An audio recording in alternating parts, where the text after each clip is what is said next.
Hello everyone, कैसे हैं आप सभी। तो जैसे कि मैंने कहा था कि अब से हम अपनी क्लास 7 की हिस्ट्री स्टार्ट करने वाले हैं। तो आज हम उसका चैप्टर नंबर 1 करेंगे, जिसका नाम है प्रारंभिक कथन, हजारों वर्षों के दौरान परिवर्तनों की पड़ताल। बट इसमें इंट्रोडक्शन इसका क्या दिया हुआ है, ट्रेसिंग चेंजेस थ्रू 1000 ईयर्स। मतलब हजारों वर्ष पहले जो जो चेंजेस हुए थे उसके बारे में आप इस पूरे चैप्टर में स्टडी करेंगे। मैं आपको एक बात बता देती हूँ, क्लास 6 की हिस्ट्री आपकी ऑलरेडी चल रही है, उसके 5 चैप्टर्स कंप्लीट हो चुके हैं, बाकी के उसके 5 चैप्टर्स बाकी है, क्योंकि टोटल उसमें 10 चैप्टर है। ठीक है, और आपकी क्लास 7 की हिस्ट्री में टोटल 8 चैप्टर्स है। ठीक है, तो अब से रेगुलर आपकी मॉर्निंग में क्लास होगी हिस्ट्री की। मॉर्निंग में 11 से 12 दोनों के बीच में कब तक आपकी एक वीडियो आ जाया करेगी, और शाम को 5 बजे आपकी क्लास 6 की हिस्ट्री होगी। तो जब ये दोनों कंप्लीट हो जाएंगी आपकी, तो उसके बाद हम हिस्ट्री के PYQs करेंगे। एक चीज और है कि अभी आप पूरा चैप्टर्स पढ़ रहे हैं, तो आपको लग रहा होगा कि पूरे चैप्टर में से क्या क्वेश्चन आएंगे, कैसे आएंगे। उसका एक और तरीका है कि अभी आप चैप्टर्स पढ़िए, उसके बाद जो PYQ की सीरीज है जिसमें क्वेश्चंस आए हैं, उन क्वेश्चंस के टॉपिक्स को नोट डाउन करिए। फिर उन टॉपिक्स की जो आप नोट डाउन करेंगे, उनको मैं आपकी एक सीरीज बनाऊंगी इंपॉर्टेंट टॉपिक्स की, वहां से हम उन टॉपिक्स को रिवाइज करेंगे। तो अभी आपने पूरी बुक पढ़ ली, तो आपको आइडिया हो गया कि पूरा चैप्टर पता होना बहुत जरूरी है। उसके बाद वो इंपॉर्टेंट टॉपिक्स की आप वो सीरीज देख लेंगे, तो आपके जितने भी PYQ हैं आपने करे हैं, और जो कमिंग आने वाले हैं एक्सपेक्टेड है, वो भी आपको क्लियर हो जाएंगे। चलिए इस चैप्टर को स्टार्ट करते हैं। अब इसमें क्या बताया गया है, मैं आपको इसको कोशिश करूंगी कि जितना स्टोरी फॉर्म में समझा सकूं उतना समझाऊंगी। पहले के टाइम में यहाँ पर ये 2 मैप दिए हुए हैं, जैसे कि एक मैप ये है, आप इसको देख के कहेंगे कि ये कैसा मैप है, समझ में ही नहीं आ रहा है। तो हाँ, ये इस तरीके का ही मैप है, ये सबसे पुराना मैप इसको कह सकते हैं। ये पहला मैप था, और एक मैप 2 यहाँ पर दिया हुआ है। इसमें फिर भी आपको कुछ बाउंड्रीज नजर आ रही है इंडिया की। यहाँ पे ये श्रीलंका हो गया, ये इंडिया की बाउंड्रीज है, जिससे आप थोड़ा बहुत समझ पा रहे हैं। तो बात करते हैं, जो ये मानचित्र 1 है, ये कब बनाया गया था। ये अल इदरीसी ने 1154 में बनाया था, ये वाला मानचित्र जो बनाया था ये। और ये वह मानचित्र है जो मतलब एक दुनिया के एक बहुत बड़े मानचित्र का हिस्सा है। इसमें इंडिविजुअल नहीं दिखाया हुआ है कि भाई यहाँ पर इंडिया है या ऐसा है, ये पूरा एक कंप्लीट मानचित्र है जिसको है। इसमें भारतीय उपमहाद्वीप को दर्शाया गया है। इसमें किसको दर्शाया गया है, भारतीय उपमहाद्वीप। और भारतीय उपमहाद्वीप को भूमि से लेकर समुद्र तक दिखाया गया है। मतलब इसमें उसकी भूमि तो दिखाई गई है, साथ साथ उसका समुद्र भी दिखाया गया है। जैसे यहाँ पर इन्होंने भूमि दिखाई है, तो ये पोर्शन इन्होंने समुद्र भी दिखाया है उसमें। अब ये कब बनाया गया था, ये वाला तो आपने देख ही लिया कि 1154 में बनाया था भूगोलवेत्ता अल इदरीसी ने। ठीक है, और जो दूसरा वाला मानचित्र है जो भी मैंने आपको दिखाया था, वो एक फ्रांसीसी मानचित्रकार ने बनाया था 1720 में। ठीक है, ये आ गया वो वाला। ये इस चैप्टर की हम बात यहाँ पर ये आप देख सकते हैं। अब इसमें क्या है कि जो पहला वाला मानचित्र था, उसके 600 साल बाद ये वाला मानचित्र बना। तो आप देख सकते हैं जिस तरीके से कि उसमें आपको कुछ भी ऐसे लाइंस और ये सब कुछ समझ में नहीं आ रहा है, लेकिन इस वाले मानचित्र में आप फिर भी थोड़ा बहुत ये समझ पा रहे हैं कि हाँ, ये यहाँ पर इंडिया है, ये रहा हमारा। तो अब जो उसकी इंफॉर्मेशन थी, जो उस वाले महाद्वीप में थी और जो इसमें थी, वो पहले से काफी चेंज हो गई थी। अब ये जैसे कि आपको थोड़ा थोड़ा नोन लग रहा है कि हाँ, लेकिन वो नहीं ऐसा लग रहा था। ठीक है, तो जो समुद्र में जाते थे यात्रा के लिए, वो इस तरीके के मैप का यूज करते थे। यूरोप के नाविक और व्यापारी अपनी समुद्री यात्रा के लिए इस नक्शे का इस्तेमाल किया करते थे। ठीक है, अब आगे देख लेते हैं। इसमें जो सबसे इंपॉर्टेंट वाली चीज इसमें ये जो आ जाती है, नए और पुरानी शब्दावली। मतलब पहले के टाइम पे क्या क्या चीजें यूज करते थे, और इसमें एग्जाम्पल भी आपको दिया हुआ है कि पहले अगर किसी शब्द को कुछ बोलते थे, तो आज की डेट में उस चीज का क्या मतलब है। ठीक है, तो यही से इसका होता है कि पुरानी और नई शब्दावली। अगर समय के साथ साथ सूचनाओं के संदर्भ बदलते हैं, तो भाषा अर्थों के साथ क्या होगा।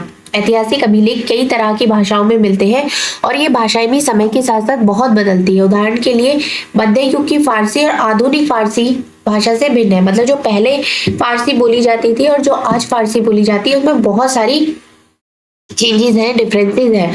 और ये भिन्नता सिर्फ व्याकरण और शब्द भंडार में ही नहीं है, समय के साथ शब्दों के अर्थ भी बदल जाते हैं। अब जैसे कि यहाँ पर हमारा पहले हम अपने इंडिया को क्या यूज करते थे, हिंदुस्तान शब्द ले लेते हैं। जैसे यहाँ पे इन्होंने इसी का ही एग्जाम्पल बताया गया है, वो मैं आपको बता रही हूँ। जैसे कि हिंदुस्तान शब्द हो गया, अब आधुनिक में हम इसे भारत कहते हैं, इंडिया भी बोलते हैं, ठीक है। तो जो 13वीं सदी थी उसमें जब फारसी के इतिहासकार मिन्हाज ए सिराज ने हिंदुस्तान शब्द का प्रयोग किया था। सबसे पहले हिंदुस्तान शब्द का प्रयोग किसने किया था, ये क्वेश्चन आपका बन सकता है, ये आप नोट कर लीजिए। मिन्हाज ए सिराज ने हिंदुस्तान शब्द का प्रयोग किया था सबसे पहले। उसका आशय क्या था, मतलब उसने जो ये वर्ड यूज करा वो किसके लिए यूज करा था, पंजाब के लिए, हरियाणा के लिए और गंगा यमुना के बीच में जो स्थित इलाके थे उनके लिए हिंदुस्तान यूज किया गया था, ना कि पूरी उसके लिए। तो इतने समय के लिए हिंदुस्तान यूज किया गया। अब राजनीतिक अर्थों में उन इलाके के लिए यूज किया गया था। अब सल्तनत के प्रसार के साथ साथ जो इसमें और क्षेत्र आ रहे थे वो भी बढ़ गए। उपमहाद्वीप के भूगोल, पशु पक्षी और यहाँ के निवासियों की संस्कृति का वर्णन करने के लिए किया गया था हिंदुस्तान। जो 16वीं सदी के आरंभ में बाबर ने जब हिंदुस्तान शब्द का यूज करा था तो उसने किस चीज के लिए यूज किया था, उसने भूगोल के लिए, पशु पक्षी, यहाँ के निवासी, संस्कृति, इन सब के लिए उसने हिंदुस्तान का यूज करा था। और जब 14वीं सदी में अमीर खुसरो ने आए उन्होंने किसका यूज किया गया, उन्होंने हिंद के कुछ समान था, मगर जहां भारत को एक भौगोलिक और सांस्कृतिक शब्द के रूप में पहचाना जा रहा था, वहीं हिंदुस्तान शब्द में राजनीतिक और राष्ट्रीय अर्थ नहीं जुड़े थे जिन्हें हम आज जोड़ते हैं। आज हम और बहुत सारी चीजों को भी इसमें जोड़ देते हैं। अब यहाँ पर क्या होता है कि किसी भी शब्द का प्रयोग करने में इतिहासकारों को बहुत सावधान रहना चाहिए, क्योंकि अतीत में उन शब्दों के अर्थ कुछ अलग थे। जैसे कि यहाँ पर एग्जाम्पल्स के थ्रू बताया गया है कि जैसे आज हम विदेश कहते हैं कि विदेशी है। अगर आप कहते हैं कि कोई विदेशी है तो विदेशी अर्थ का मतलब क्या होगा, जो कि दूसरे देश से आया, दूसरी कंट्री से आया है, जिसको भारत की नागरिकता नहीं मिली हुई है, जो भारत का रहने वाला नहीं है, जिसकी लिंग, जाति, धर्म, संस्कृति भारत की नहीं है, तो उसको हम क्या बोलेंगे, उसको हम विदेशी बोलेंगे। लेकिन पहले टाइम पे ऐसा क्या होता था, विदेशी जैसे कि इसका अर्थ होता है कि भारतीय ना हो। मध्य युग में क्या होता था कि किसी गांव में आने वाला कोई अनजान व्यक्ति जो समाज संस्कृति का अंग नहीं है वो भी विदेशी कहलाता था। मतलब इसमें क्या हुआ कि आज तो हम विदेशी उसको बोलते हैं जो किसी दूसरे शहर से, दूसरे कंट्री से आता है, लेकिन पहले के टाइम पे विदेशी उसको कहा जाता था जो कि दूसरे गांव से आता है, उसको भी विदेशी कहा जाता था। ठीक है।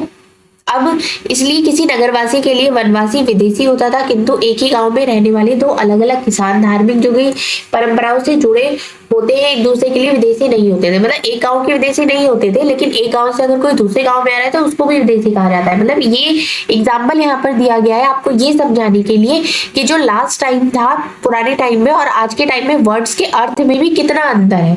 अब यहाँ पर देख लेते हैं इतिहासकार और उनके शोध। अब ये क्या है कि जो इस बुक है इसमें आप क्या कहां से कहां तक के एरा को पढ़ेंगे, आप 700 से लेके 1750 ईस्वी तक की लगभग 1000 वर्षों के बारे में पढ़ेंगे। ठीक है, इतना आप इस पूरे चैप्टर में पढ़ेंगे। पूरी बुक में आप यही चढ़े, इसमें पूरी बुक में 8 चैप्टर्स है, 8 चैप्टर्स में ही आप इसी से रिलेटेड चीजों को पढ़ेंगे।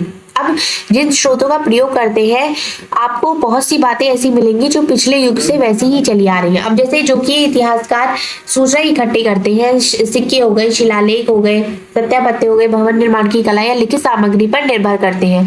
और जो ये चीजें मिलते हैं बहुत सारी चीजें इसमें ऐसी हैं जो कैरी फॉरवर्ड हो रही है, मतलब जो उस टाइम पे होती थी वो एज इट इज आगे तक चली आ रही है, लेकिन कुछ चीजें जो थी उनसे डिफरेंस थी।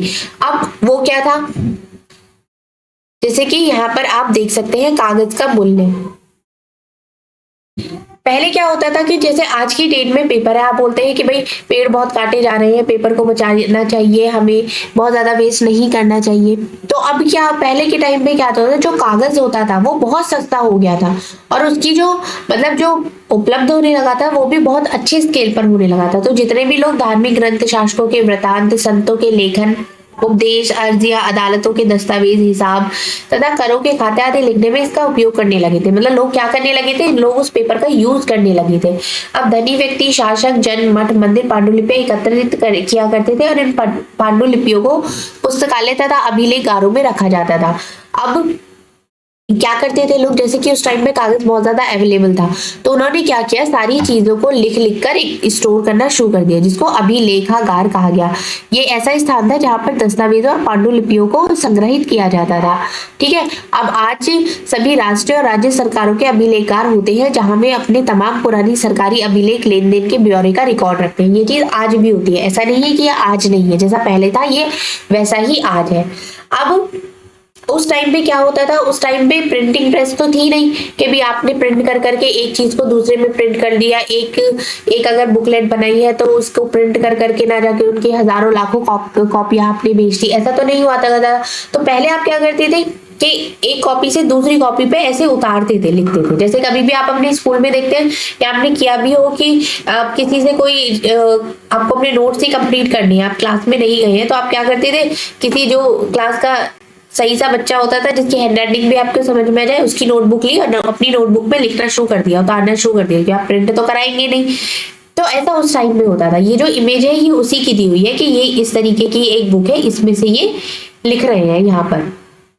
ठीक है, तो यहाँ पर लेकिन इसमें सबसे बड़ी प्रॉब्लम क्या आती थी, उसकी आती थी कि सफाई की आती थी कि आपको लैंग्वेज नहीं समझ में आ रही है, तो आप उसमें क्या करते थे, छोटे मोटे फेरबदल चलते रहते थे। कहीं कोई शब्द, कहीं कोई वाक्य है, मतलब कभी होता कि डिट्टो कॉपी टू कॉपी नहीं हो सकता है ना, कुछ वर्ड्स आपको समझ में नहीं आ रहे कि पता नहीं क्या लिखा हुआ है, तो आप उसके शब्द में, उसके वाक्य में अपने अनुसार हेर बदल कर सकते थे। तो यहाँ पर यही वाली चीज इन्होंने बताई गई है।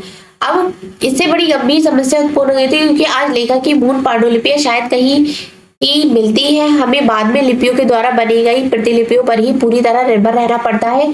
इसलिए इस बात का अंदाजा लगाने के लिए कि मूलतः लेखक ने क्या लिखा था, इतिहासकारों को एक ही ग्रंथ की विभिन्न प्रतिलिपियों का अध्ययन करना पड़ता है। अब क्या है कि एक ही चीज है, अब हर कोई अलग अलग उसमें लिखेगा, तो किसी ने कोई चेंजेस कर दिया, किसी ने कोई चेंजेस कर दिया, तो जितने भी इतिहासकार हैं अब ये क्या करते हैं, इनको वो सारी ही स्टडी करनी पड़ेगी।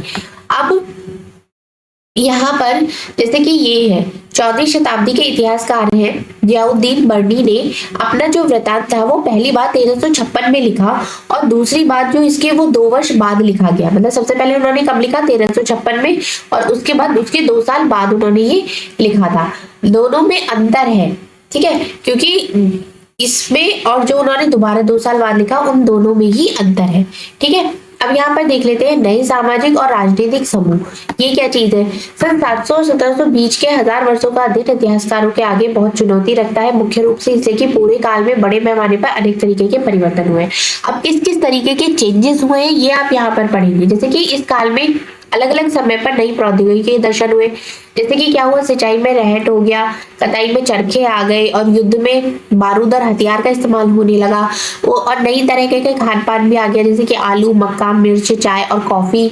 और ये तमाम परिवर्तन नई प्रौद्योगिकी और फसलें उन लोगों के साथ आए जो नए विचारों को भी लेकर आए थे। मतलब ऐसा नहीं है कि आप क्या होता है, जैसे कि वक्त चलता रहता है उसके साथ अगर आप चलते रहते हैं तो आप अपडेट रहते हैं, अपग्रेड होते हुए चलते हैं, लेकिन आप वही की वही है तो फिर आप कुछ भी चेंजेस होता रहे आपके पास आपको फर्क ही नहीं पड़ेगा। तो ये चीजें, ये जो चेंजेस थे ये वो लोग लेकर आए थे जो कि अपने आप को अपग्रेड करता हुआ चल रहे थे, अपने विचारों को भी अपग्रेड करता हुआ चल रहे थे। परिणाम स्वरूप यह काल आर्थिक, राजनीतिक, सामाजिक और सांस्कृतिक परिवर्तनों का भी काल रहा था।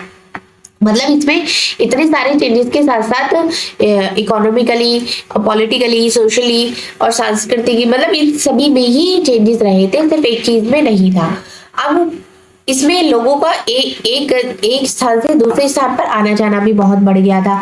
अवसर की तलाश में लोग झुंड के झुंड में चलते थे कि कहां पर उन्हें अवसर मिल रहे हैं।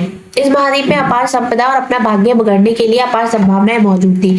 तो मतलब ये जो टाइम था इसमें लोगों के पास बहुत सारी अपॉर्चुनिटीज थी जिससे वो अपना फ्यूचर बना सकते थे। एक समुदाय था इसमें राजपूत, जिसका नाम था राजपुत्र, जो क्या था, राजा का पुत्र,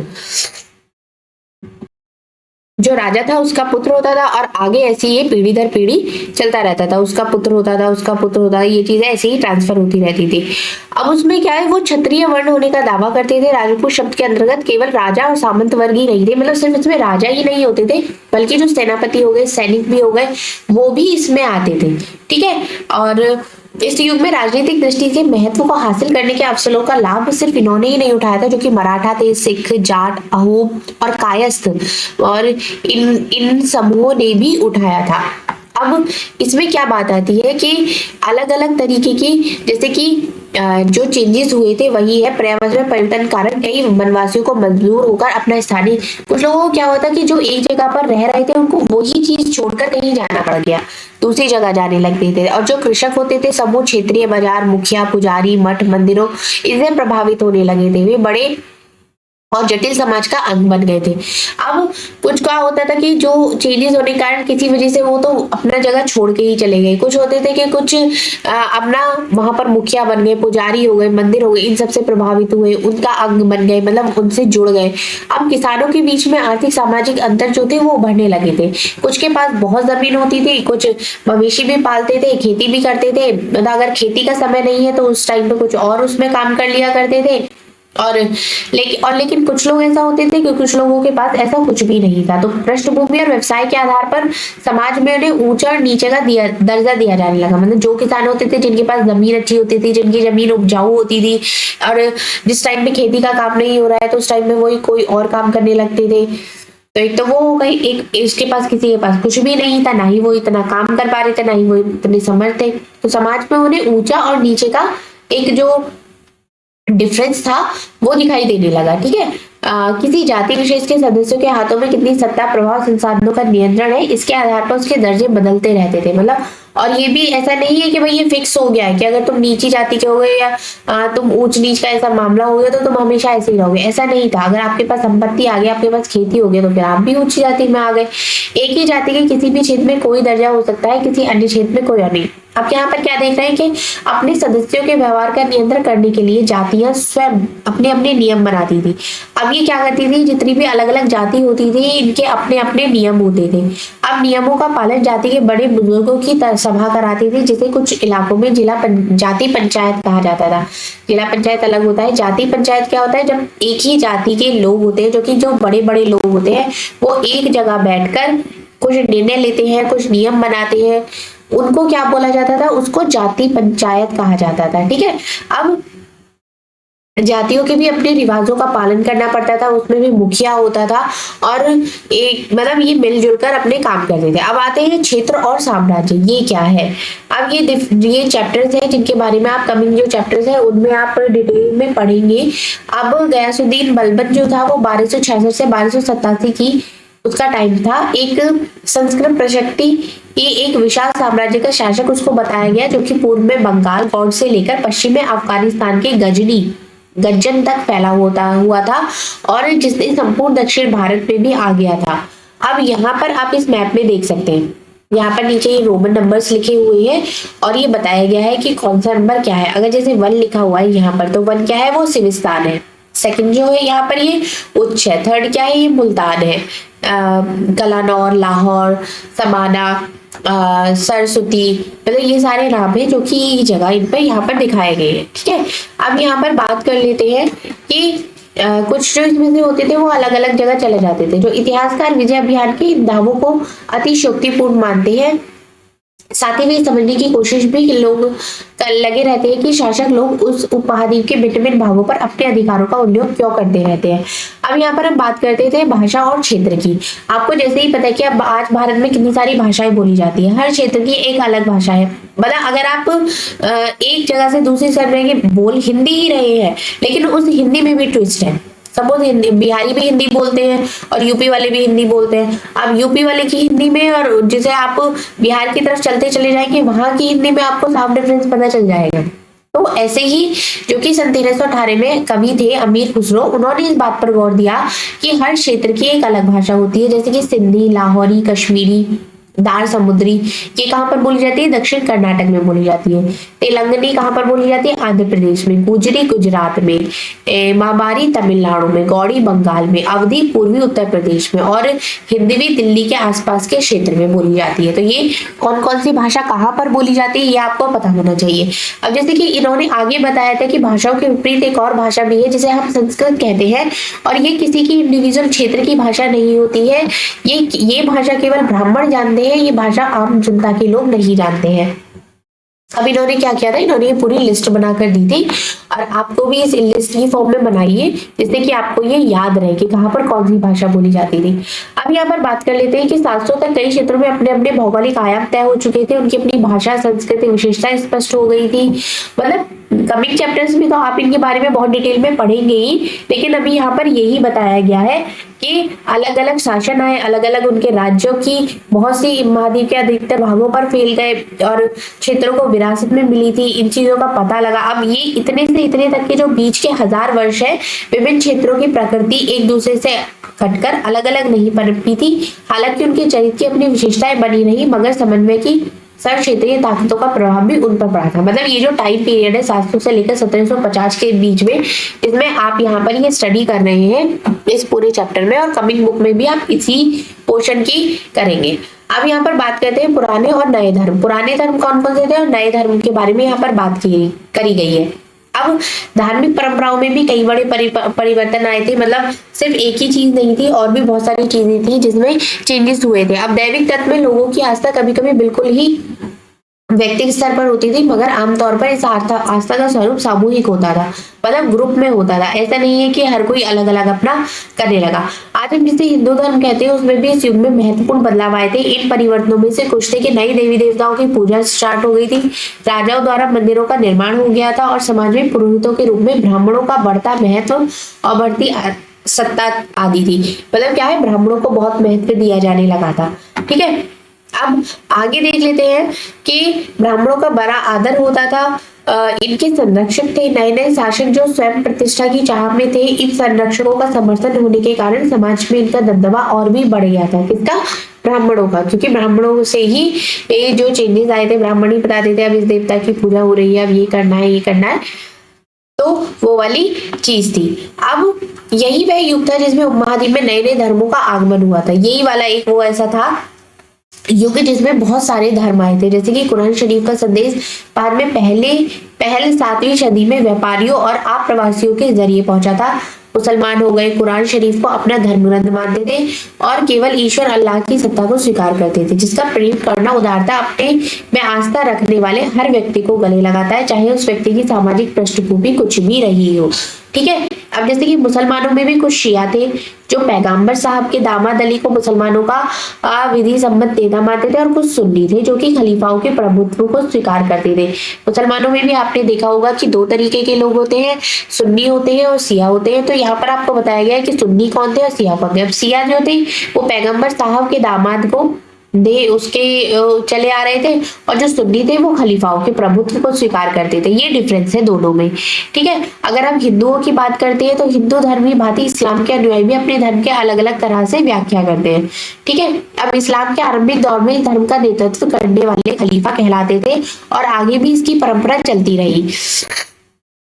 ऐसे ही धर्म सिद्धांतों और रहस्यवादी विचारों को लेकर विभिन्नताएं देखने को मिलती है। तो आपको पता चल गया मुसलमानों जो दो तरीके के होते हैं और कैसे कैसे वो उनका मेन होता है। समय और इतिहास के कालखंडों पर विचार। अब ये क्या चीज है, इतिहासकार समय को केवल घड़ी और कैलेंडर की तरह नहीं देखते थे, केवल घंटों दिन वर्षों के बीतने के रूप में नहीं देखते थे। उनका नजरिया यह था कि समय सामाजिक आर्थिक संगठन में आने वाले परिवर्तनों को झलकाता है। यह दिखलाता है कि विचारों और विश्वासों में कितना स्थायित्व रहा है और कितना परिवर्तन आया है। मतलब ऐसा नहीं है कि उन्होंने घड़ी देखा इतने साल पुराना, ऐसा नहीं है।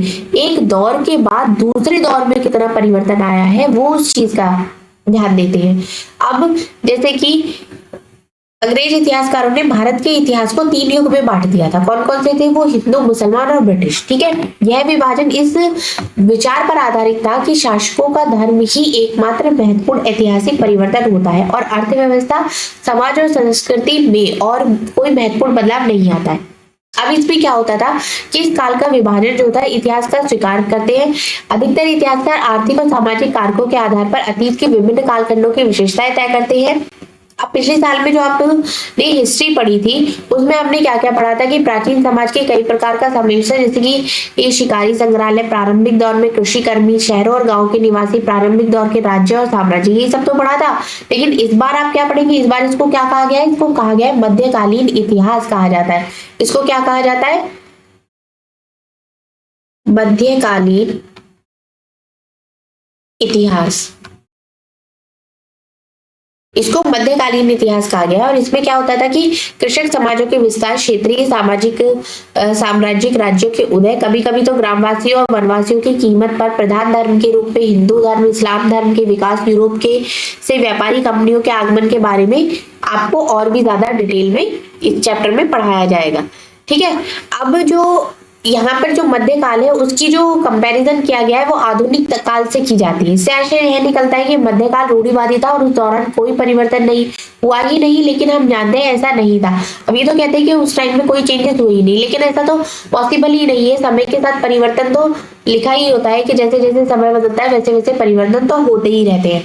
अब इसमें क्या हुआ था कि क्षेत्रों की अर्थव्यवस्था समृद्ध हो गई थी, यूरोप के व्यापारी कंपनियों को भी आकर्षित करना आरंभ कर दिया था पुस्तक। और जो इसमें और भी चेंजेस हुए थे काफी सारे। अब आज अपने आसपास की दुनिया पर नजर डालकर देखेंगे तो आपको और भी ज्यादा पता चलेगा कि क्या क्या चेंजेस होते रहे हैं और आगे क्या क्या चेंजेस होने वाले हैं। तो ये चैप्टर हमारा चैप्टर नंबर 1 यहाँ पर कंप्लीट होता है। बाकी के चैप्टर्स को हम कंटिन्यू करेंगे। मॉर्निंग में आपकी क्लास होगी क्लास 7th की। और अगर